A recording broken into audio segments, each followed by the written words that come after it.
Assalamualaikum warahmatullahi wabarakatuh. Salam sejahtera. Perkenalkan, nama saya MS Meili Nirnasari, Eskep M Biomed.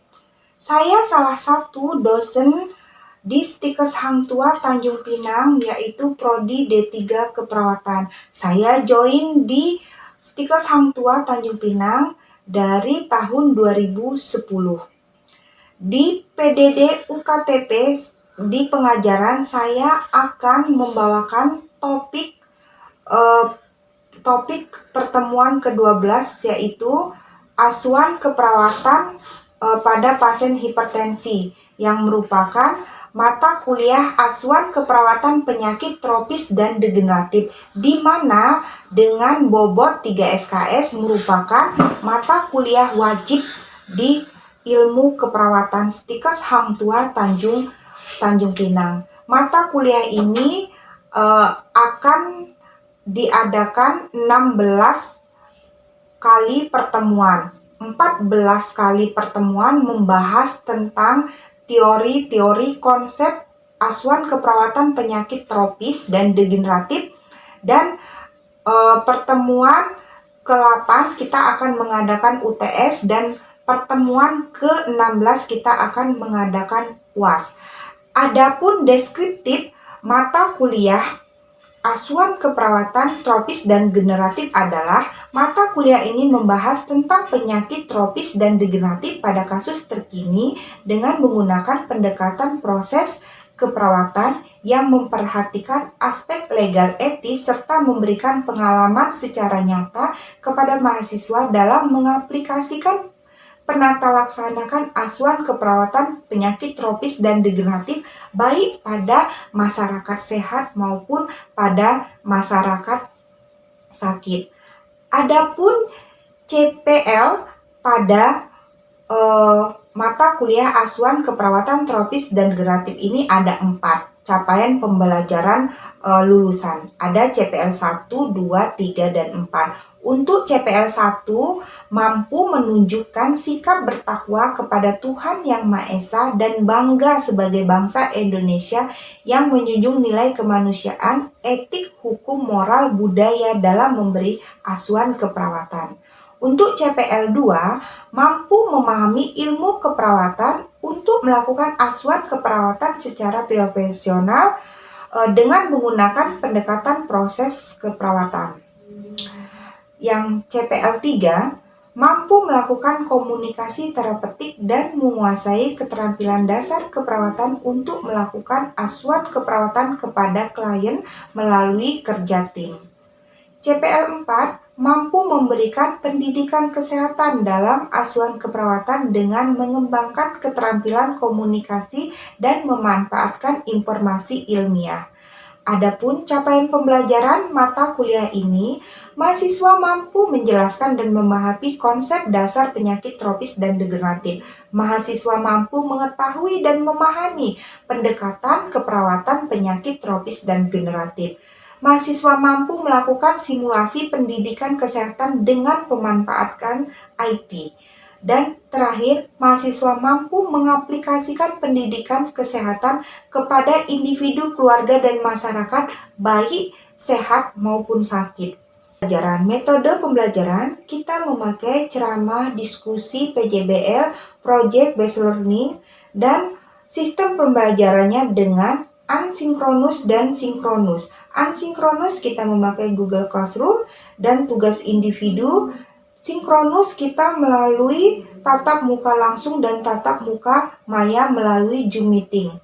Untuk asesmen akhir pada mata kuliah ini adalah UAS kita ambil 25% bobot, UTS bobot 20%, soft skill 15%, tugas 25%, laboratorium 15%.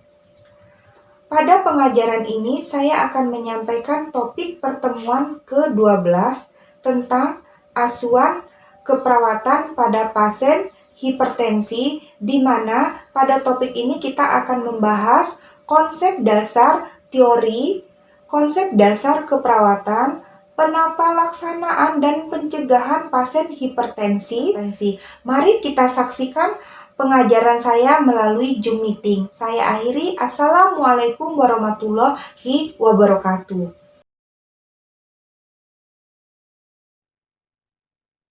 Siap, baik Ibu. Oke, tampak ya, Pak, jelas ya? Siap nampak Ibu. Assalamualaikum warahmatullahi wabarakatuh. Selamat siang mahasiswa semuanya. Baiklah, pada siang hari ini kita akan masuk perkuliahan asuhan keperawatan penyakit tropis dan degeneratif. Topiknya tentang asuhan keperawatan penyakit hipertensi. Baik, kemarin pada pertemuan ke-11 kita sudah masuk ke asuhan keperawatan tentang diabetes mellitus ya, termasuk penyakit degeneratif. Yang selanjutnya kita yang pertemuan ke-12 sekarang itu kita masuk ke ASKEP pada penyakit hipertensi ya, pada penyakit hipertensi. Baik, sekarang sebelum Ibu melanjutkan yang lebih dalam ya tentang penyakit hipertensi ini, asuhan keperawatan penyakit hipertensi, kira-kira siapa yang tahu penyakit hipertensi itu apa, Dek? Siap, izin menjawab, Ibu. Ya, silahkan Ika. Siap, hipertensi adalah suatu keadaan di mana terjadinya peningkatan tekanan darah secara abnormal dan terus-menerus pada beberapa kali pemeriksaan tekanan darah. Nah, hipertensi itu dikatakan hipertensi jika tekanan darahnya itu lebih dari 140/90 mmHg. Oh, baik. Ini berarti termasuk penyakit apa ini? Penyakit tropis atau degeneratif? Siap, degeneratif Ibu. Oke, baik. Degeneratif ya, itu. Itu termasuk penyakit degeneratif, ada masalah selnya ya. Oke, tekanan darah tadi Ika sudah ngomong ya, katanya sudah menjawab dia ya, ada masalah katanya ya di dalam sistem kardiovaskuler termasuk ya tadi ya, Ibu tambahkan sama jawaban Ika itu dia tekanan darah yang setiap dia diperiksa tekanan darahnya itu meningkat, yaitu ini pada sistem kardiovaskuler. Biasanya tekanan darah itu lebih dari 120/80 mm Hg ya. Tetapi tekanan darah akan diklasifikasikan supaya tahu dia tahapan di mana ya. Normal, hipertensi derajat 1 kah, prehipertensi atau hipertensi derajat 2. Ini menurut JNC ya, nomor 2 tahun 2014 itu tekanan darah itu ada normal ketika sistolnya itu kurang dari 120 dan diastolnya kurang dari 80. Diastol itu pada waktu meriksa ya, pada waktu meriksa tekanan darah kita ya, terdapatlah itu ya bunyi pertama itu dia sistol dan bunyi kedua dia itu diastolnya ya. Nah, untuk prehipertensi itu tekanan sistolnya 120 sampai dengan 139, sedangkan diastolnya 80 sampai 90 mm Hg dan derajat 1 140 sampai dengan 159 serta diastolnya 90 sampai dengan 99 mm Hg. Serta derajat kedua yang terakhir itu tekanan sistolnya lebih dari sama dengan 160 mm Hg dan diastolnya lebih dari sama dengan 160 mm Hg. Nah, itu hipertensi. Jadi, resiko penyakit hipertensi itu ya, itu tidak ada yang tidak dapat dirubah ya dan dapat dirubah.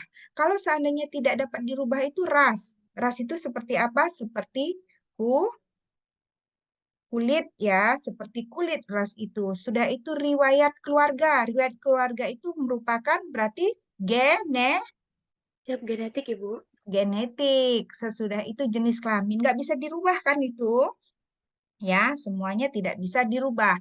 Sedangkan yang dapat dirubah itu obesitas ya, kurang gerak, merokok, kadar kaliumnya rendah ya bisa. Sudah itu mengkonsumsi minum alkohol secara berlebihan dan stres. Kalau kurang gerak berarti kita melakukan apa? Siap olahraga, Ibu. Olahraga itu 1 hari minimal 30 menit. Oke, lanjut kita ya. Ini patofisiologinya hipertensi ya. Patofisiologi hipertensi itu dari tadi etiologi. Kita harus tahu dulu etiologinya. Etiologinya itu karena apa? Karena obesitas kah? Berarti kalau obesitas kolesterolnya menumpuk ya di sistem pembuluh darah kardiovaskuler ya. Jadi kita harus tahu etiologinya dulu. Setelah kita dapat etiologi, seperti kita ambil contoh kolesterol dia menumpuk. Jadi otomatis kolesterol lama-lama menumpuk dia akan menyempit pembuluh darah kita. Kalau ketika menyempit pembuluh darah kita, konvensasi ventrikel kiri ya memompa dengan keras ya sehingga tekanan darah meningkat. Ketika pompaan itu semakin kencang ya, tekanan darah meningkat, kardio output ya menurun ya. Akhirnya kalau kardio output menurun, volume darahnya kurang. Makanya pada pasien hipertensi itu pasti pandangannya berkunang-kunang, lemas, dia kaku kudu. Kaku kudu apa? Sakit leher ya, nyeri lehernya ya kaku kudu. Cepat marah, mual, dan muntah dia ya. Nah, tanda dan gejalanya tadi sudah dijelaskan ya. Rasa sakit kaku kudu tadi, rasa sakit di tengkuk ya, sulit tidur, sesak napas, mudah merasa lelah ya, mata berkunang-kunang. Nah, itu tanda dan gejala hipertensi yang harus kita waspadai, apalagi kalian calon perawat ya. Ketika kalian nanti penata laksanaan, ketika kalian mau melakukan praktek ya, praktek kepada masyarakat ya. Ketika kalian nanti kan pada waktu semester-semester profesinus ya, di semester 9, semester 10 kalian nanti praktek di apa namanya di masyarakat. Kalian harus tahu ya, kalian harus tahu bagaimana sih penata laksanaan hipertensi supaya kita bisa mengontrol hipertensi tidak ke komplikasi ya. Tadi penata laksanaannya ya, penyasarannya secara farmakologis. Farmakologis itu obat-obatan. Berarti kalian nanti kalau obat-obatan kita nanti kolaborasi terhadap apa namanya dokter, obat-obatan apa ya, antihipertensi, katropil ya, itu nanti itu harus kolaborasi. Kita nggak bisa sebagai perawat kita nggak bisa kita langsung kasih obat. Kita harus kolaborasi. Kalau non farmakologis bisa kita kayak diet, kita mengedukasi ya diet supaya apa? Dietnya seperti rendah garam ya. Garam itu tidak lebih dari 1 sendok makan 1 hari ya. Sesudah itu olahraga secara teratur. Edukasi psikologis apa? Edukasi kalau kita stres ya. Manajemen stres ya, edukasi manajemen stres itu. Oke, lanjut konsep dasar asuhan keperawatan ya. Apa itu konsep dasar asuhan keperawatan?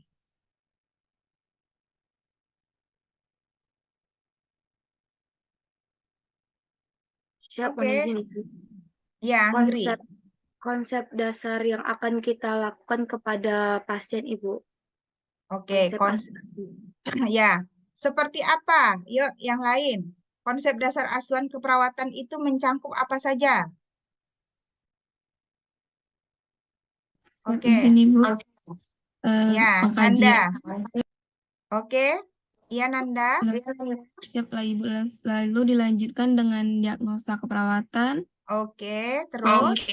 Intervensi, implementasi, dan yang terakhir itu tahap evaluasi, Ibu. Ya, baik, iya. Itu yang akan kita jelaskan.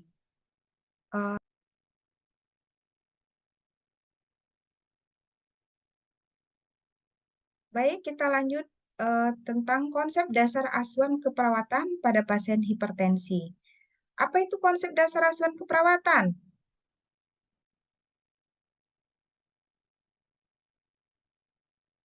Ayo, siapa yang bisa jawab? Ika, Pina?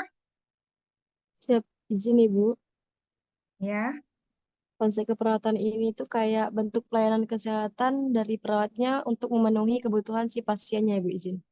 Ya, berarti konsep dasar keperawatan itu konsep dasar yang kita dapatkan ya untuk memanajemen mendokumentasi pasien ya. Yang di dalam konsep dasar asuhan keperawatan itu apa saja? Ayo, apa saja? Izin nih Bu. Yang pertama itu ada pengkajian, lalu dilanjutkan dengan diagnosa keperawatan, dan yang ketiga itu ada intervensi atau perencanaan, yang keempat implementasi, dan yang terakhir itu ada evaluasi, Bu. Oh, baik. Nah, di situ kita tadi dibilang Nanda ya, dari pengkajian dia tadi sampai dengan evaluasi ya. Nah, di sini kita step by step kita akan menjelaskan bagaimana sih pengkajian pada pasien hipertensi supaya nanti kalian tahu kalian tidak salah kayak gitu untuk masalah keperawatan yang didapat pada pasien hipertensi itu ya. Nah, pertama itu kita melakukan pengkajian. Ya, pengkajiannya itu apa itu pengkajian? Pengkajian ada data subjektif, data objektif. Apa itu data subjektif? Siap izin nih Bu, kalau data subjektif itu berdasarkan yang dikatakan oleh pasien nih Bu. Contohnya itu seperti pasiennya mengatakan kalau dia pusing gitu Ibu, punduknya sakit Ibu. Nah, kalau untuk data objektif ini data yang didapatkan dari hasil pemeriksaan nih Bu. Baik, data subjektif itu betul yang dibilang Pina ya. Data subjektif itu data yang dirasakan pasien ya. Jadi data subjektif itu pasien mengatakan tengkuknya sakit. Objektif terlihat pasien memegang tengkuk dan dia meringis. Nah, itu tampak pasien meringis. Jadi itu data subjektif, data objektif harus kalian tahu dalam pengkajiannya. Nanti didapatkanlah apa diagnosa? Didapatkan diagnosa keperawatannya. Apa itu diagnosa keperawatannya? Berarti yang dibilang Pina tadi pada pasien hipertensi karena dia nyeri tengkuk tadi, berarti eh, nyeri akut berhubungan agen pencendera fisiologis ya. Ini kita dapat dari SDKI yang sudah kalian dapatkan pada waktu kalian masuk di keperawatan dasar ya. Nah, sesudah itu apa? Resiko perfusi cerebral bisa ya. Nah, pada pasien hipertensi dia. Biasa ini didapatkan pada buku juga referensinya SDKI. Jadi intervensi, ini harus betul-betul intervensi yang dilakukan. Intervensi itu apa? Siap Perencanaan. perencanaan nih Bu. Seperti apa nyeri? Nyeri itu seperti kita memanajemen nyeri. Manajemen nyeri dengan apa? Mungkin dengan teknik relaksasi. Kalian suruh. Sesudah itu apa? Pengkajian nyeri. Itu yang untuk kita, perencanaan kita. Sesudah perencanaan, baru kita implementasi, pelaksanaan. Kita lakukan pelaksanaan itu. Kita lihat pada pasien hipertensi tersebut, gimana nyerinya. Ya, setelah kita rencanakan, oh dia ketika nyeri dia relaksasi napas dalam ya, atau ketika nyeri kita kasih obat anti nyeri ya untuk hipertensi, untuk menurunkan tekanan darah. Kalau tekanan darahnya menurun, biasanya nyerinya itu akan berkurang ya. Nyeri itu karena tekanan darah meningkat pada pasien hipertensi ya. Sesudah itu untuk cerebral itu juga supaya kenapa? Supaya TIK, tekanan intrakranial pada pasien tersebut tidak meningkat dia.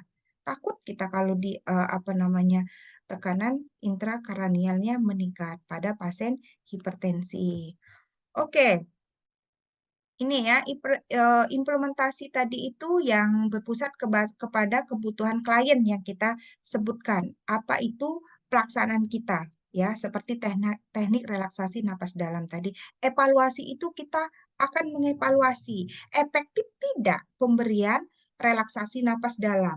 Ya, itu efektif tidak ya pasien dengan manajemen stres pada pasien ya. Tetapi kita harus lakukan pengkajian tersebut, pengkajian dulu.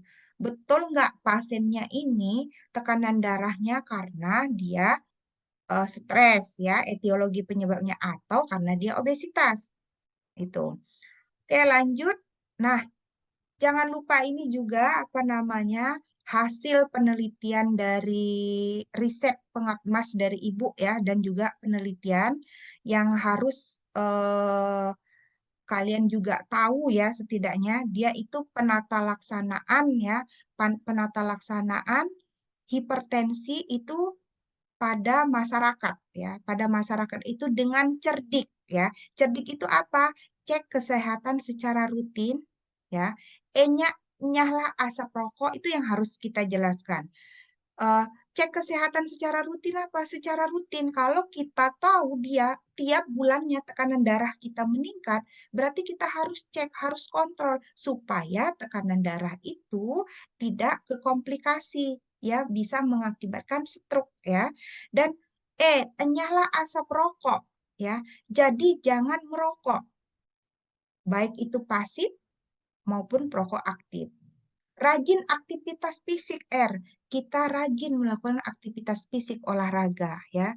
Diet seimbang supaya tidak obesitas yang bisa menumpuk nanti lemak ya. Sudah itu istirahat yang cukup supaya istirahat yang cukup itu badan kita sehat ya.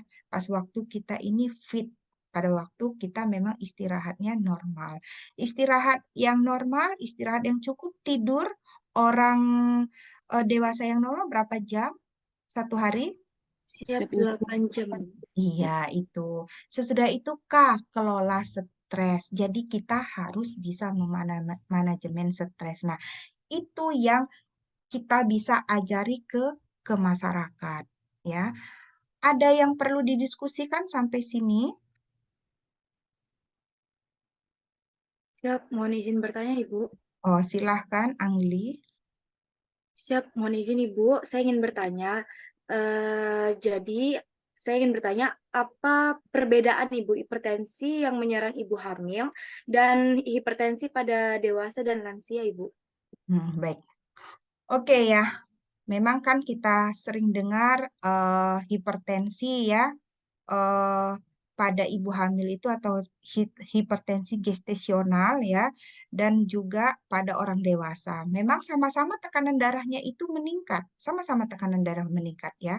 Apalagi ini yang disebut gestasional ya, sebelum nanti kalian mungkin masuk ke maternitas ada preeklamsia ya, eklamsia. Kita gestasional. Ini kan berarti menanyakan apa beda hipertensi pada ibu hamil, gestasional dan hipertensi pada dewasa yang kita jelaskan pada hari ini, dewasa dan lansia. Kalau untuk ibu hamil ibu hamil itu hipertensinya akan didapat pada waktu dia kurang lebih pada 20 minggu kehamilan ya itu. Tetapi dia itu akan hilang sendirinya setelah melahirkan. Tetapi kalau untuk dewasa itu hipertensinya itu akan terus kontinu dia. Makanya harus mengontrol. Untuk ibu hamil ini kita juga harus mengontrol. Makanya harus ada antenatal care ya. Antenatal care itu kita lihat supaya tidak jadi eklamsia, keracunan. Dan juga perbedaannya kalau dia hipertensi kepada ibu hamil, kalau gawat dia ya, parah dia bisa ke apa namanya ke eklamsia.